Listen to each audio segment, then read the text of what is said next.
Hello everyone, welcome back to the channel commerce success. मैं हूं वेदांशी मित्तल और मैं आप लोगों को पढ़ा रही हूं इस चैनल पर यूजीसी नेट कॉमर्स का सब्जेक्ट टैक्सेशन। अब तक हमने 3 वीडियोस कवर कर ली हैं, जिसमें हमने सबसे पहले डिस्कस किया था इंट्रोडक्शन, जिसमें हमने कुछ बेसिक कंसेप्ट्स जाने टैक्सेशन से रिलेटेड। हमने पर्सन, एसएससी की डेफिनेशन सेक्शंस जाने, हमने प्रीवियस ईयर, असेसमेंट ईयर का डिफरेंस जाना। उसके बाद हमने रेजिडेंशियल स्टेटस कैसे डिटरमाइन करते हैं एक इंडिविजुअल का, ये देखा। हमने इंसिडेंस ऑफ टैक्स देखा।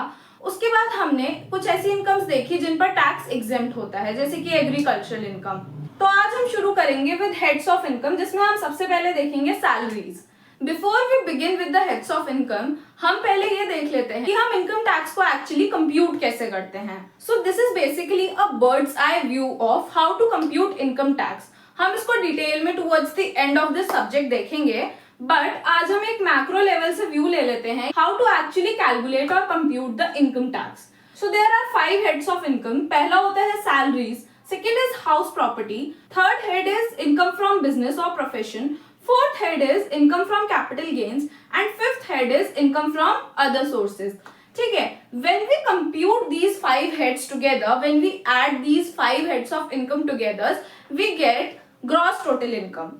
What do we get? Gross total income, which is the step 1 of how to actually compute income tax. तो क्या करते हैं हम, सबसे पहले हम सारे हेड्स को ऐड कर लेते हैं और उनको ऐड करके आता है हमारा gross total income, right.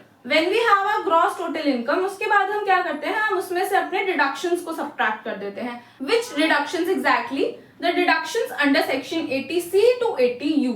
Okay, क्या करते हैं, सबसे पहले हमने जीटीआई निकाला अपना, जीटीआई में से हम सब्ट्रैक्ट करेंगे अपने deductions under section 80C to 80U। इस पर भी I will make a dedicated video, right. Then आता है आपका टोटल इनकम। आप जब जीटीआई में से डिडक्शंस माइनस कर देते हैं तो आपका टोटल टैक्सेबल इनकम आ जाता है, राइट, जिस पर हम टैक्स कैलकुलेट करते हैं।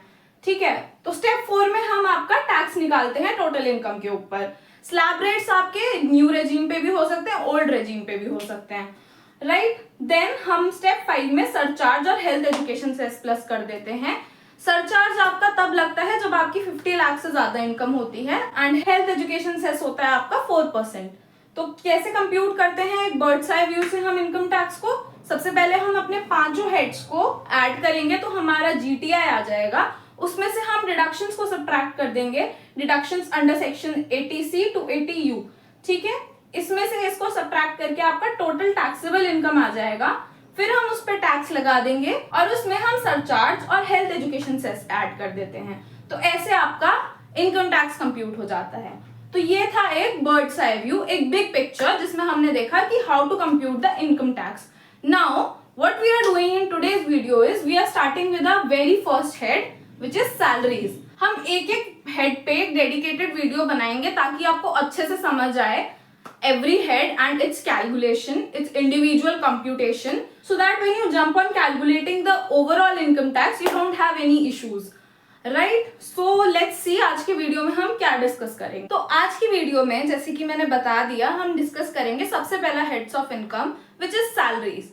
ठीक, तो सबसे पहले हम देखेंगे कि सैलरी किस बेसिस पर चार्ज की जाती है और सैलरी होती क्या है। सैलरी के अंडर कंपोनेंट्स क्या क्या आते हैं, इन सब के हम सेक्शंस देखेंगे। उसके बाद हम कुछ अलाउंसेस देखेंगे, वो कैसे फुल्ली टैक्सेबल होती है, पार्टली एग्जम्प्ट होती हैं या फुल्ली एग्जम्प्ट होती हैं। उसके बाद हम कुछ प्रीक्विजिट्स देखेंगे, कैसे वो टैक्सेबल होते हैं, नॉन टैक्सेबल होते हैं। इन प्रीक्विजिट्स का हम वैल्यूएशन भी देखेंगे। फिर हम सेक्शन 16 के under deductions from salary income देखेंगे, जिसमें हम देखेंगे कि 3 डिडक्शंस होती हैं, स्टैंडर्ड डिडक्शंस वगैरह, राइट। उसके बाद हम देखेंगे सैलरी इनकम एक्चुअली कंप्यूट कैसे करी जाती है एंड उसके बाद हम उसको एक अप्लाइड एग्जांपल की मदद से समझने की कोशिश करेंगे एंड टुवर्ड्स द एंड हम कुछ पीवाईक्यू एमसीक्यूज भी सॉल्व करेंगे, राइट। तो ये आज की वीडियो का आपका एजेंडा रहेगा। So now without any further ado, let's get started. So the very first topic of our video is basis of charge, what is salary under section 15 and section 17। तो सबसे पहले हमारा स्क्रीन पे एक important rule लिखा हुआ है, which is salary is taxable under the head salaries only when there is an employer employee relationship. क्या कह रहा है ये रूल? ये इम्प्लाई कर रहा है कि सैलरी आपकी अंडर द हेड सैलरी तभी टैक्सेबल होगी जब एक एम्प्लॉयर रिलेशनशिप होगा। एक एग्जांपल से समझो, मान लो एक लॉयर है, वो एक फर्म का केस लड़ रहा है, उस केस लड़ने के लिए उसको 50,000 रुपीज मिले, तो क्या वो जो उसको 50,000 रुपीज मिले वो सैलरी हेड में आएगा? नहीं, वो सैलरी हेड में नहीं आएगा, क्योंकि उस फर्म में और उस लॉयर के बीच में एम्प्लॉयर रिलेशनशिप नहीं है। मान लो वो लॉयर उस फर्म का लीगल ऑफिसर है फुल टाइम, तो जो उसको पर मंथ पे मिलता होगा, क्या वो सैलरी में आएगा? हाँ, वो सैलरी में आएगा। बट जो उसको एक केस लड़ने के लिए 50,000 रुपीज मिले, वो उसके इनकम फ्रॉम बिजनेस और प्रोफेशन में आएगा। किस में आएगा? इनकम फ्रॉम बिजनेस और प्रोफेशन। ओके, सैलरी हेड के अंडर इनकम का टैक्सेबल होने के लिए क्या रूल है? एम्प्लॉयर रिलेशनशिप होना नेसेसिटी है। ठीक है। Now when is salary taxable under section 15? Basis of charge, किस बेसिस पर आपकी सैलरी टैक्सेबल की जाती है? 3 बेसिस हैं, ड्यू बेसिस, रिसिप्ट बेसिस और अरियर्स। क्या कहता है आपका ड्यू बेसिस? ड्यू बेसिस ये कहता है कि मान लो एम्प्लॉय ने काम करके दे दिया है, the work has been completed, work हो गया है तो मतलब उसकी सैलरी ड्यू हो गई है।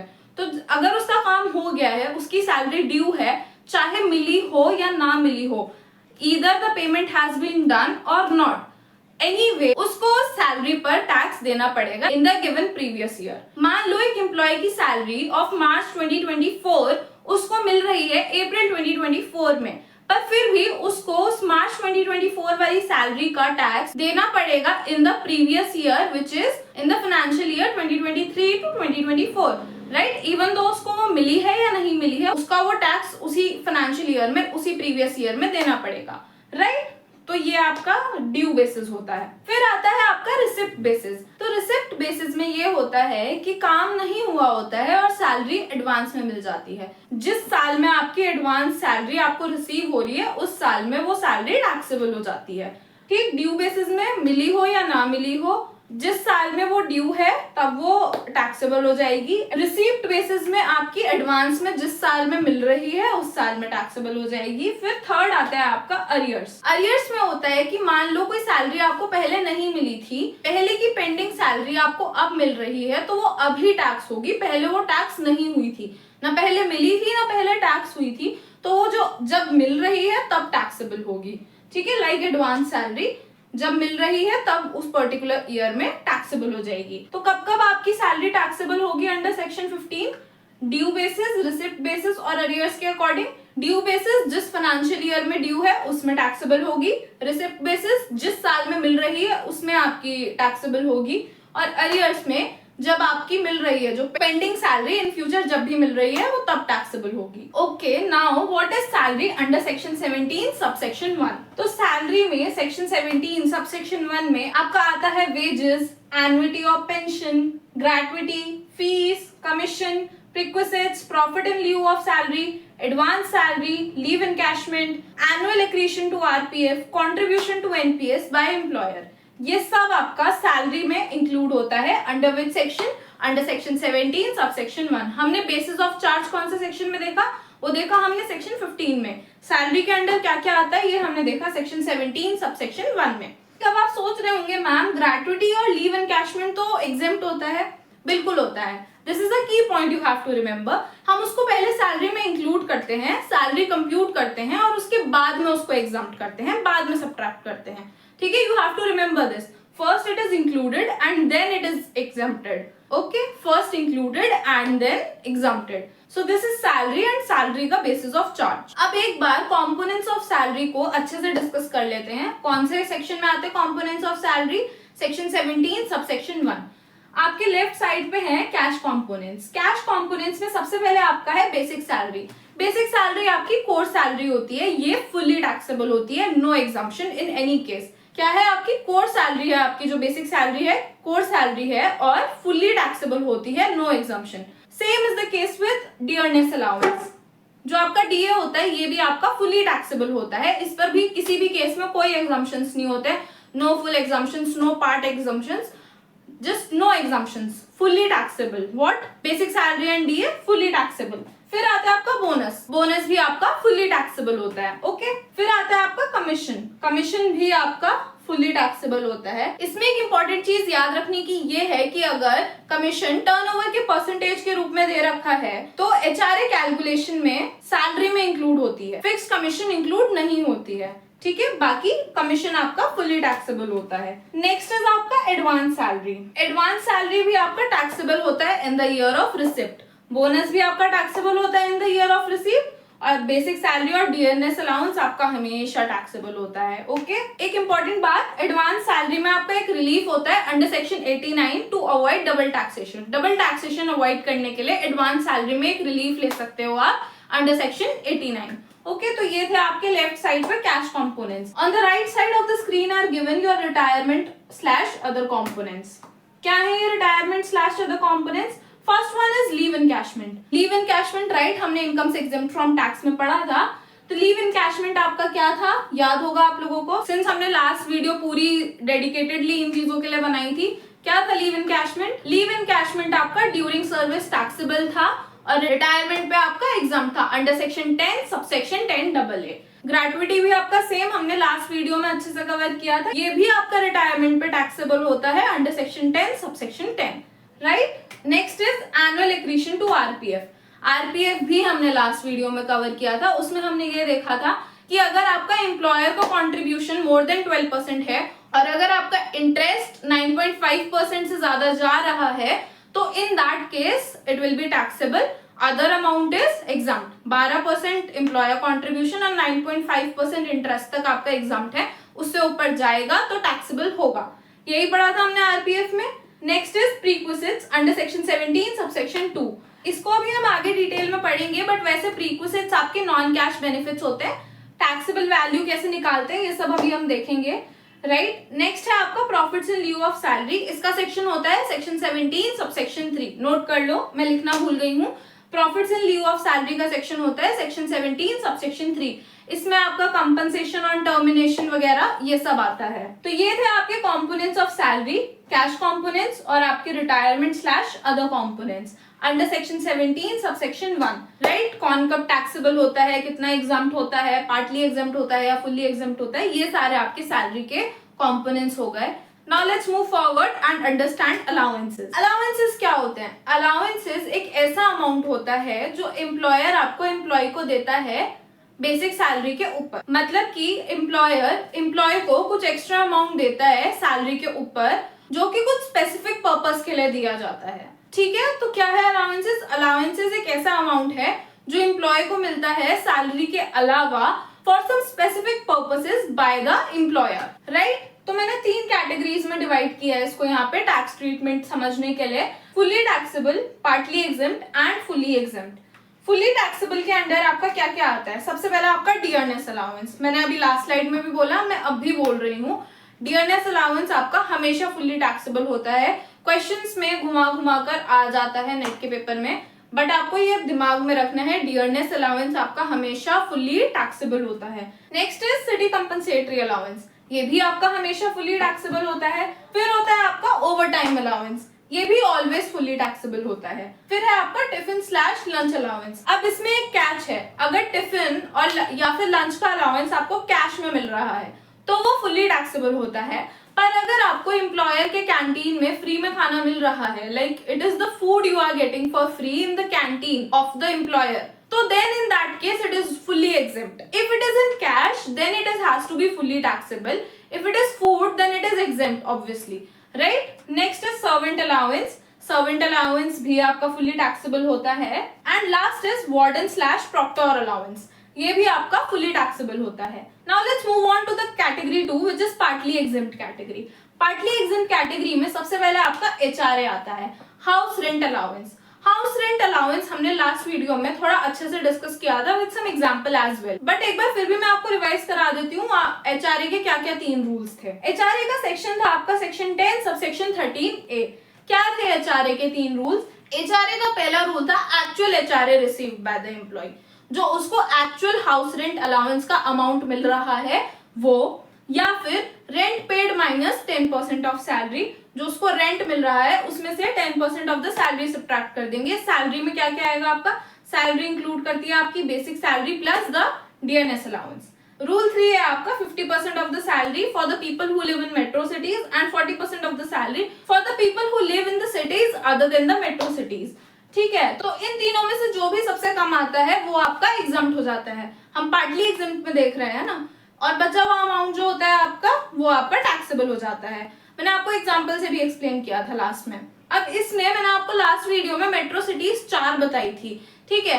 तो इसमें ना एक कैच है, अप्रैल 2026 में चेंजेस हुए हैं मेट्रो सिटीज में और 4 सिटीज ऐड हो गए हैं, तो 8 सिटीज हो गए हैं मेट्रो सिटीज के टोटल। दिल्ली, मुंबई, कोलकाता, चेन्नई, बेंगलुरु, हैदराबाद, पुणे, अहमदाबाद। ठीक है, इन 8 के अलावा जो भी सिटीज है वो आपकी 40% ऑफ द सैलरी वाली कैटेगरी में आ जाएंगी। तो अब याद रखने वाली बात ये है कि जब आप क्वेश्चन सॉल्व करेंगे तो ये जो सिटीज हैं ये कैलकुलेशन में तब आएंगी अगर फाइनेंशियल ईयर 26 to 27 है। बट अगर कोई भी फाइनेंशियल ईयर बिफोर 26 है तो आपकी मेट्रो सिटीज 4 ही कंसिडर होंगी, जो मैंने आपको लास्ट वीडियो में बताई थी। तो क्या याद रखना है? याद ये रखना है कि फ्रॉम अप्रैल 2026 आपकी सिटीज हो गई हैं 8, मेट्रो सिटीज हो गई हैं 8। बिफोर दैट अगर क्वेश्चन में कोई भी ईयर फाइनेंशियल ईयर दे रखा है तो मेट्रो सिटीज आपकी 4 कंसिडर होंगी। But if it is from financial year 26 to 27 then आपकी ये वाली 8 सिटीज होंगी। You have to remember this particular point. तो एचआरए का पार्टली एग्जम्पशन क्या है? इन 3 रूल्स में से जो भी सबसे कम अमाउंट आएगा वो आपका पार्टली एग्जम्प्ट हो जाता है, बाकी का अमाउंट आपका टैक्सेबल होता है। And there are 2 conditions you have to remember while you claim for the HRA exemptions, which is first is you must be paying rent, मतलब कि आप रेंट के घर में रह रहे होने चाहिए हो और आप रेंट पे करते हुए होने चाहिए हो और आपका उस पर्टिकुलर शहर में घर नहीं होना चाहिए। You must not own a house in that city and you must be paying rent. These 2 conditions must be satisfied in order to claim HRA exemption. Right? So this is HRA. ठीक है, going back to our previous slide. So that was HRA. Last video से याद आ गया होगा आपको अच्छे से। फिर आ गया आपका LTA, Leave Travel Allowance. ये भी अभी मैं नेक्स्ट स्लाइड में अच्छे से समझाती हूँ। फिर आता है आपका चिल्ड्रन एजुकेशन, ₹100 पर चाइल्ड मैक्स 2। इसका एग्जम्पशन होता है आपका ₹100 पर चाइल्ड पर मंथ का फॉर मैक्सिमम ऑफ 2 चिल्ड्रंस। क्या होता है एग्जम्पशन चिल्ड्रन एजुकेशन का? ₹100 पर child per month for maximum of 2 child. अब इसमें भी एक कैच है, अप्रैल 2026 में इसमें भी चेंजेस आए हैं, तो लिख लो इसको भी। If the financial year says from year 2026 to 2027 then this particular amount will be ₹3000 per month per child for maximum of 2 child। ठीक है, if it is before 2026 then it is ₹100 per child per month, okay, for maximum of 2 children, and if it is after 2026 then it will be ₹3000 per child per month। Right? This is for children education. Moving on to hostel allowance. Hostel allowance का भी same ही case है। Previously it used to be ₹300 per child per month for the maximum of 2 child. Right? This was before 2026। अगर financial year 2026 to 27 आएगा तो amount हो जाएगा आपका ₹9000 per month per child for maximum of 2 child। ठीक है, revised amount क्या है? ₹9000 पर month per child. Children education का ₹3000 पर मंथ पर चाइल्ड। लिख लो इन अमाउंट्स को। ठीक, तो पेपर में याद रखना है, अगर FY 26 to 27 आएगा तो रिवाइज्ड अमाउंट्स आएंगी। Before that any year the amounts will be these only, ₹100 पर month per child and ₹300 per month per child. Revised amounts are ₹3000 per month per child and in the hostel allowance it is ₹9000 per month per child।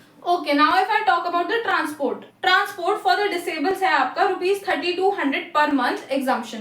Regular transport allowance आपका withdraw हो गया था इन the financial year 2018 to 19।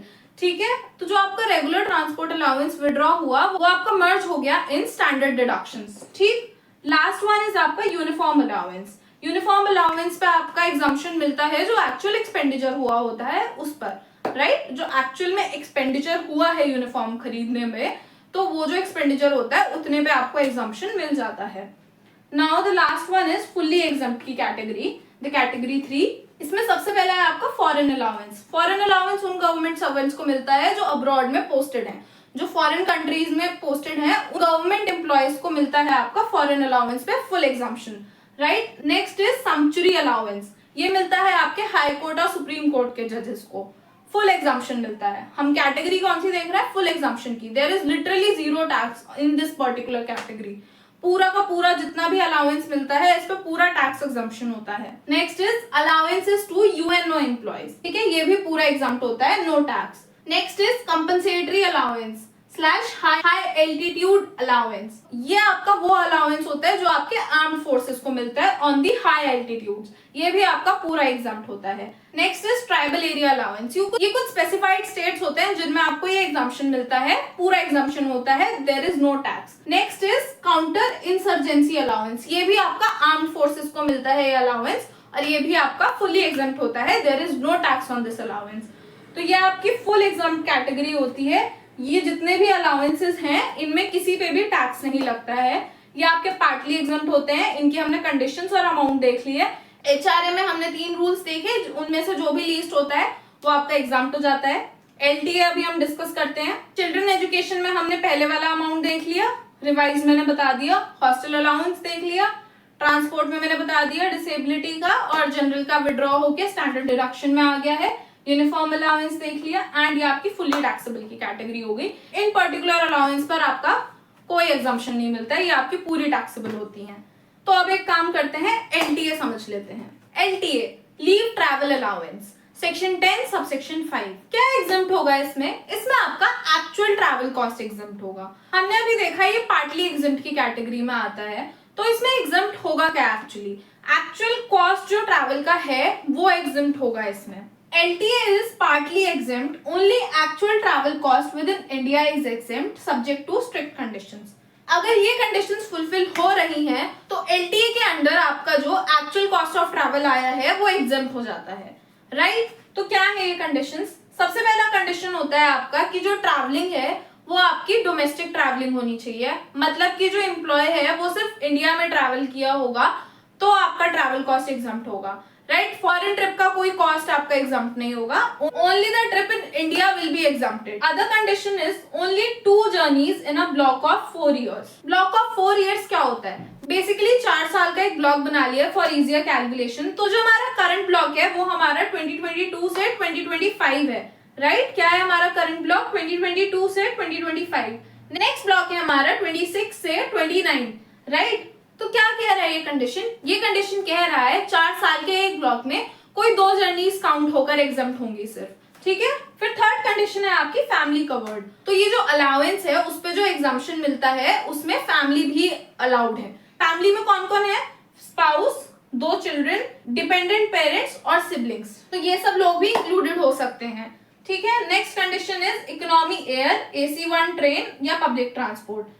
तो जो आपका ticket होना चाहिए, जो आपका मोड ऑफ ट्रांसपोर्ट होना चाहिए वो या तो इकोनॉमी एयर होगा या फर्स्ट AC ट्रेन होगी या फिर कोई भी नॉर्मल पब्लिक ट्रांसपोर्ट। आपकी बिजनेस क्लास एयर टिकट वगैरह कंसिडर नहीं होगी, ठीक है? आप मैक्स टू मैक्स आपका इकोनॉमी एयर का जो एक्सपेंस है वही एग्जेम्प्ट होगा। लास्ट कंडीशन इज आपकी carry forward rule. Carry forward rule आपकी ये कहती है कि अगर आपकी कोई प्रीवियस ब्लॉक में अनयूज्ड जर्नी है तो वो आपकी नेक्स्ट ब्लॉक के फर्स्ट ईयर में कैरी फॉरवर्ड हो सकती है। क्या मतलब कि अगर आपका इस 2022 से 2025 में कोई जर्नी है जो अनयूज्ड है, मतलब हम एक ब्लॉक में 2 जर्नीज कंसिडर करते हैं, अब उसमें से आपकी सिर्फ एक ही जर्नी हुई है, एक नहीं हुई है, तो वो जो एक जर्नी है वो आपकी इस वाले पर्टिकुलर ब्लॉक के फर्स्ट ईयर में ही काउंट हो सकती है, फर्स्ट ईयर में काउंट होके एग्जम्प्ट हो सकती है, विच विल बी 2026।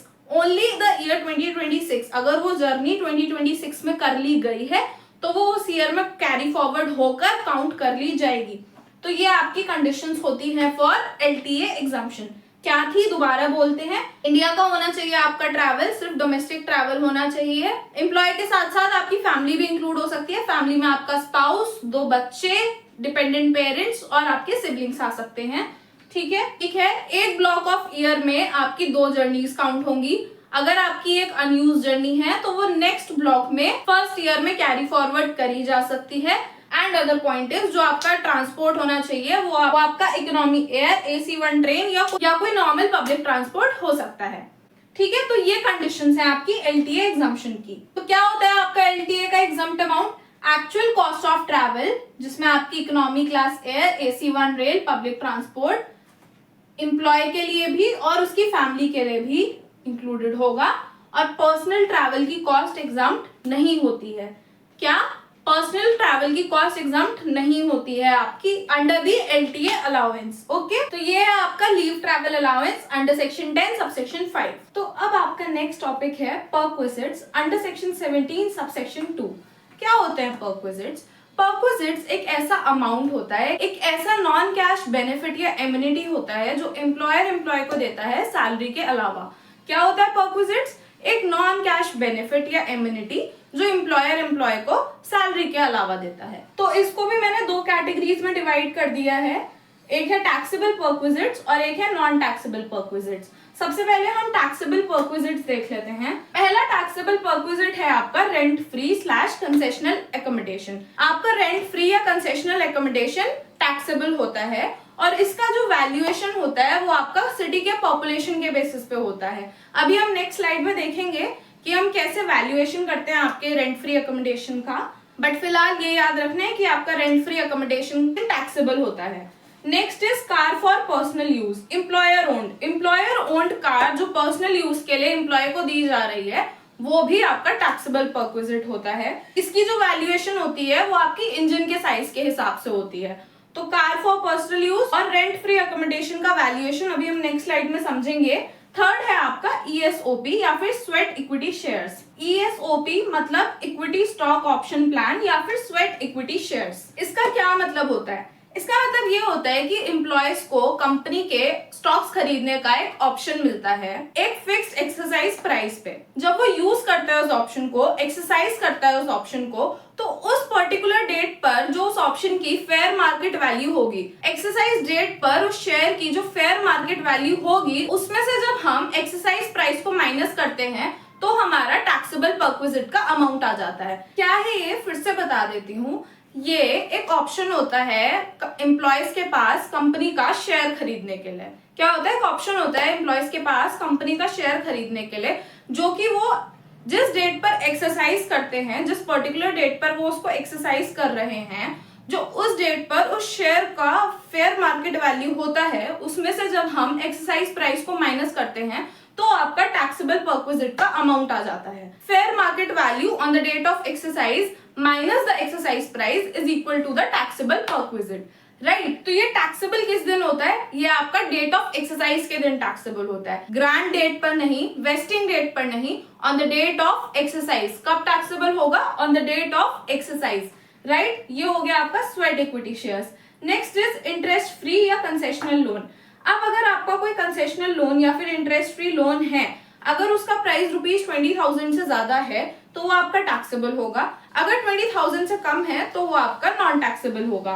फिर आता है आपका domestic servants paid by the employer. कोई डोमेस्टिक सर्वेंट्स हैं जो एम्प्लॉयर पे कर रहा है तो वो भी आपका टैक्सेबल परक्विजिट है। पर्सनल क्लब मेंबरशिप फीस है, वो भी आपकी टैक्सेबल होती है। फ्री मील्स आपकी वो भी टैक्सेबल होती हैं। फ्री मील्स का कैच ये है कि अगर मील का प्राइस पर मील 50 रुपीज से ज्यादा है तो वो आपका टैक्सेबल परक्विजिट होता है। 50 रुपए से कम है तो वो आपका नॉन टैक्सेबल होता है। ये होता था बिफोर ईयर 2026। अप्रैल 2026 में ये भी रिवाइज हुई है। ये अमाउंट रिवाइज होके ₹200 हो गई है इन द ईयर 2026। तो अगर क्वेश्चन में 2026 के बाद का फाइनेंशियल ईयर आएगा तो आपका फ्री मील टैक्सेबल कब होगा? अगर फ्री मील पर मील ₹200 से ज्यादा है, ठीक है। अगर 200 से कम है तो वो नॉन टैक्सेबल होगा।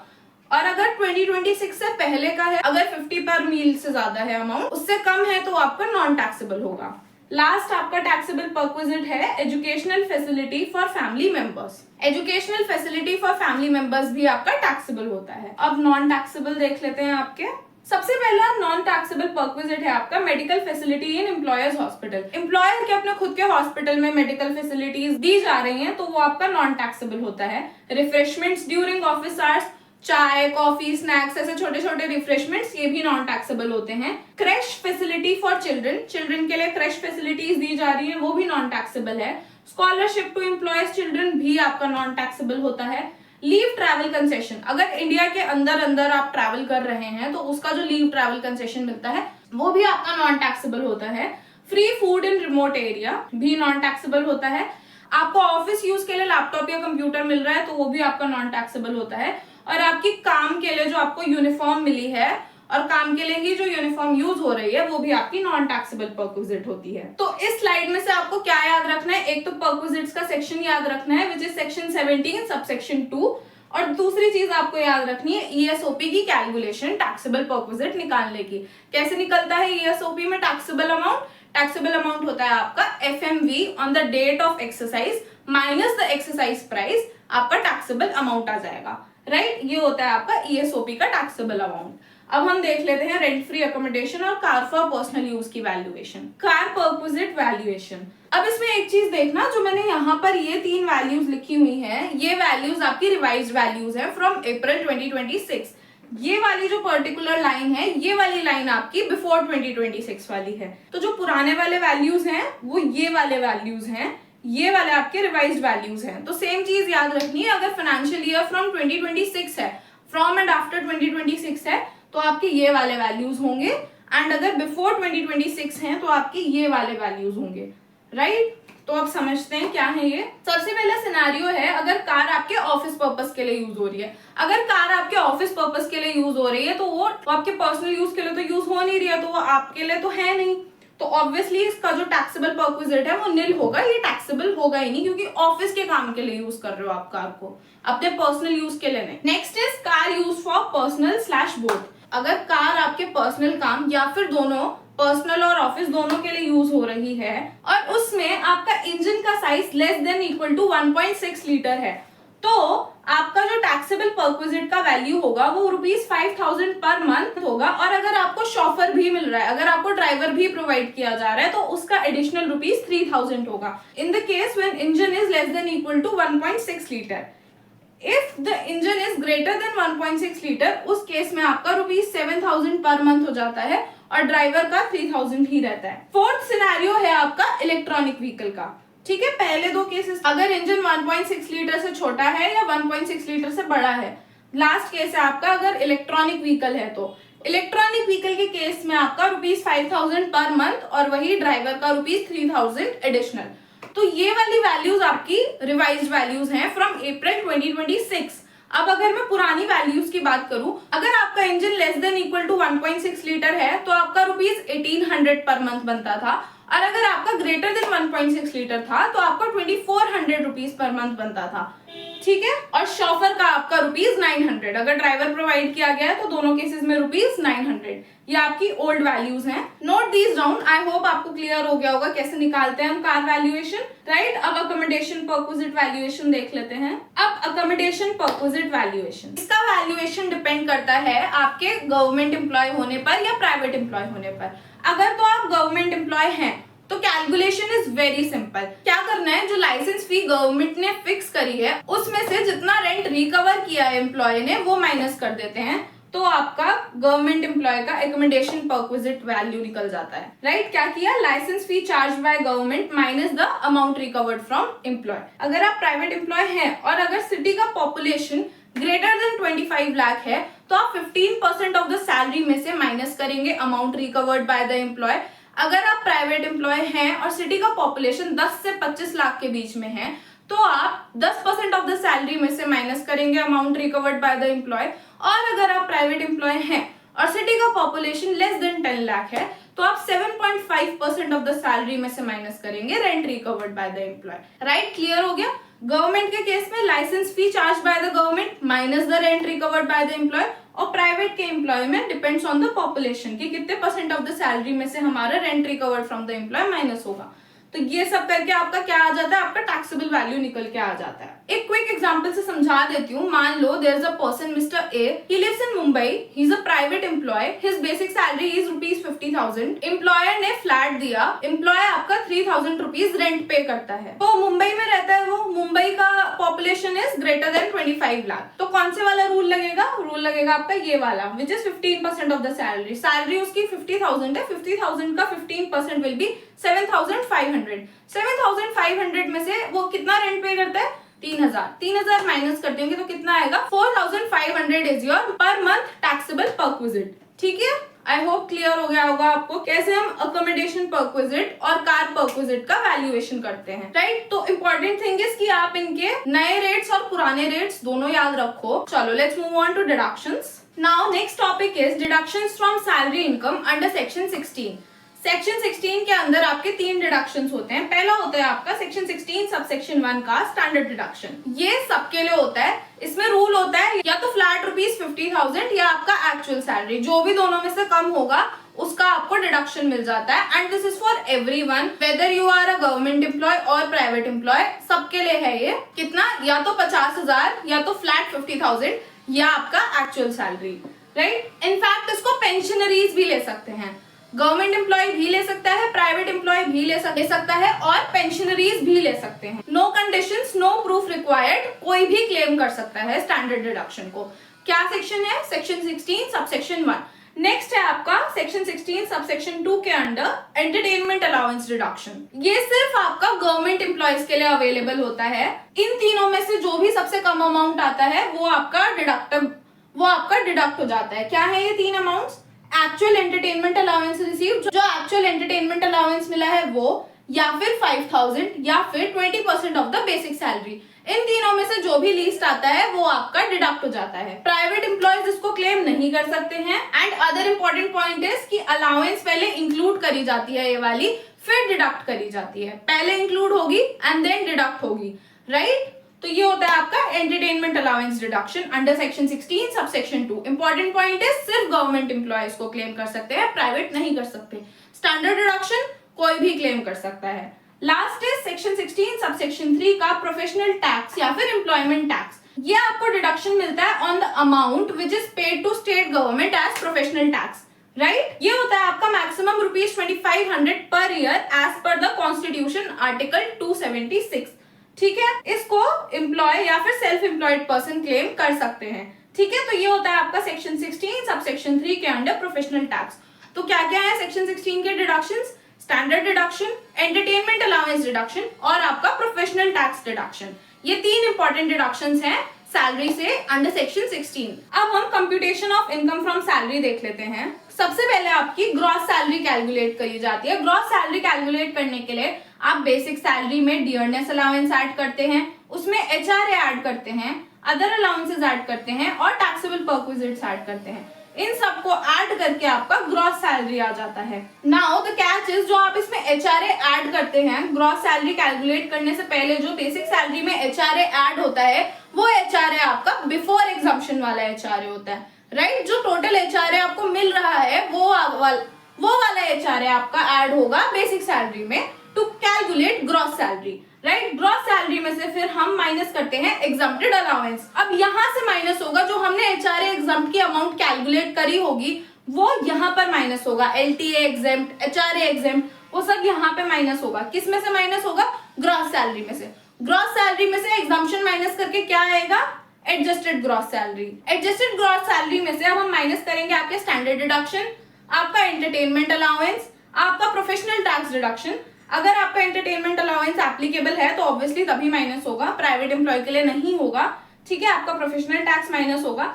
ये तीनों डिडक्शंस माइनस करके आपका फाइनल अमाउंट आ जाएगा income from salaries. Net taxable income from salaries आपका आ जाएगा। सबसे पहले हम क्या निकालते हैं? Gross salary. ग्रॉस सैलरी में से एग्जम्पशंस माइनस करके आपका adjusted gross salary, adjusted gross salary में से डिडक्शंस माइनस करके आपका इनकम फ्रॉम सैलरीज, जो कि आपका टैक्सेबल है, राइट। ये आपका कंप्यूटेशन फॉर्मेट होता है सैलरीज का।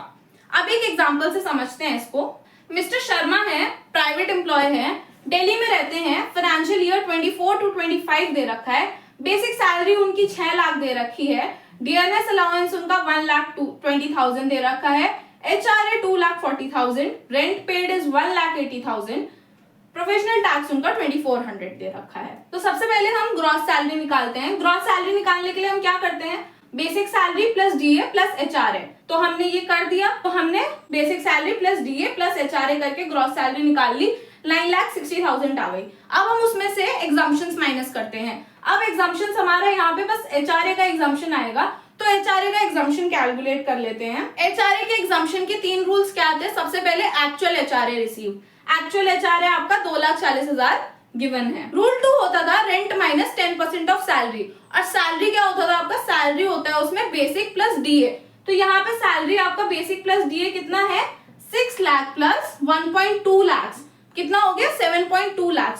तो ये जो रेंट माइनस 10% ऑफ सैलरी है, ये सैलरी यहाँ पे 7.2 lakhs है, ठीक है, क्या है 7.2 lakhs, तो 10% ऑफ 7.2 lakhs इज 72,000। रेंट आपका डायरेक्ट गिवन है 1.8 लाख, तो 1.8 लाख में से 72,000 माइनस करके आ गया आपका ₹1,08,000। फिर थर्ड रूल था आपका 50% ऑफ सैलरी अगर मेट्रो सिटी है और 40% ऑफ सैलरी अगर नॉन मेट्रो सिटी है। तो दिल्ली में रहता है वो, ऑब्वियसली मेट्रो सिटी है, तो 50% ऑफ द सैलरी कितनी आई हमारी 7.2 lakhs, उसका 50% आ गया आपका 3,60,000। इन तीनों में से जो सबसे कम होता है वो आपका एग्जम्पशन होता है। क्या है यहाँ पे एग्जम्पशन आपका ₹1,08,000, राइट। तो यहाँ हमारा ग्रॉस सैलरी हमने देख लिया था इन तीनों को ऐड करके। अब उसमें से एचआरए का एग्जम्पशन माइनस कर देंगे हम, तो आपका एडजस्टेड ग्रॉस आ गया 8,52,000। स्टैंडर्ड डिडक्शन का रूल क्या था, या तो 50,000 फ्लैट डिडक्ट होता है या फिर आपकी एक्चुअल सैलरी डिडक्ट होती है, दोनों में से जो भी सबसे कम होता है वो डिडक्ट होता है। तो आपका यहाँ पे 50,000 कम है, तो 50,000 माइनस हो जाएगा। प्रोफेशनल टैक्स आपका गिवन था 2400, वो माइनस हो गया। क्या यहाँ एंटरटेनमेंट अलाउंस माइनस होना था? नहीं होना था, क्योंकि क्वेश्चन में गिवन था कि मिस्टर शर्मा आपके प्राइवेट एम्प्लॉय हैं, तो आपके यही दोनों डिडक्शंस माइनस होते हैं। तो आपका टैक्सेबल सैलरी आ गया एट द एंड 7,99,600। तो ऐसे आपका सैलरी कंप्यूट होता है। आई होप आपको समझ आ गया होगा। Now let's move on to some questions. तो आपका सबसे पहला क्वेश्चन है, under the income tax act 1961 salary is chargeable to tax under which basis? इनमें से कौन से बेसिस पे सैलरी आपकी टैक्सेबल होती है under the act income tax act 1961? Due basis और receipt basis, whichever is earlier. सबसे स्टार्टिंग में हमने यही समझा था कि सैलरी किस बेसिस पर टैक्सेबल होती है। नेक्स्ट क्वेश्चन है आपका, dearness allowance received by salaried employee is, answer fully taxable in all cases. मैंने याद कराया था कि बेसिक सैलरी और डियरनेस अलाउंस आपके हमेशा फुल्ली टैक्सेबल होते हैं। There is no exemption on your basic salary और आपका dearness allowance, right. Next question is, an employee in Mumbai receives HRA rupees 3 lakh per year, basic salary rupees 6 lakh, rent paid rupees 2,40,000. HRA exempt amount is, question में आपका actual HRA दे रखा है, basic salary दे रखी है और उसका rent paid दे रखा है, तो आपको HRA एग्जेम्प्ट अमाउंट बताना है। यस, तो कैलकुलेशन करके 1,80,000 आएगा। लीस्ट ऑफ 3 रूल्स क्या थे? 3 रूल्स। सबसे पहला था आपका एक्चुअल एचआरए आपका 3 लाख दे रखा है। फिर दूसरा रूल था rent paid minus 10% of salary. Rent paid आपका 2,40,000 है, उसमें से 10% ऑफ द सैलरी भी हो जाएगा आपका 60,000। क्यों 60,000? क्योंकि यहाँ पे कोई भी डियरनेस अलाउंस नहीं दे रखा है, तो बेसिक सैलरी आपकी फिर 6 लाख ही हो जाएगी, तो उसका 60,000, तो ये आपका 1,80,000 आ जाएगा। रूल 3 होता है 50% ऑफ सैलरी। 50% ऑफ सैलरी क्यों? क्योंकि मुंबई में रहता है, मेट्रो सिटी में रहता है, तो 50% हो जाएगा आपका 6 लाख का रुपीज 3 लाख। इन तीनों में से सबसे कम है 1,80,000, तो यह हो गया आपका answer option D. Next question है, standard deduction under section 16 subsection 1 of income tax act 1961 is available to, कौन सी वाली deduction? Standard deduction under section 16 subsection 1 to all salaried employees and pensioners. हर सैलरीड एम्प्लॉयज और pensioner को standard deduction मिलता है without any condition, without any rule. I hope आपको आज की वीडियो समझ आई होगी। हमने आज की वीडियो में देखा कि सैलरी कब टैक्सेबल होती है, कौन से बेसिस पर टैक्सेबल होती है, सैलरी के कंपोनेंट्स कौन से होते हैं अंडर सेक्शन 17। हमने अलाउंसेस देखे कौन से फुल्ली टैक्सेबल होते हैं, कौन से अलाउंसेस पार्टली एग्जेम्प्ट होते हैं और कौन से अलाउंसेस फुल्ली एग्जेम्प्ट होते हैं। उसके बाद हमने परक्विजिट्स देखा, हमने एलटीए का कैलकुलेशन देखा, हमने परक्विजिट्स में अकोमोडेशन और कार का वैल्यूएशन देखा, हमने डिडक्शन सीखे, पूरा सैलरी इनकम कैसे कंप्यूट होता है ये देखा टुवर्ड्स द एंड, और लास्ट में हमने कुछ क्वेश्चंस भी सॉल्व किए। सैलरी हेड में जो भी सब कुछ इंपॉर्टेंट था मैंने कवर करने की पूरी कोशिश करी है। अब नेक्स्ट वीडियो में मैं नेक्स्ट हेड कवर करूंगी which will be income from house properties. I hope आपको आज की वीडियो अच्छी लगी होगी। अगर अच्छी लगी तो सब्सक्राइब टू कॉमर्स सक्सेस। अगर कुछ क्वेरीज हैं तो कमेंट कर देना। And thank you for watching. Have a nice day.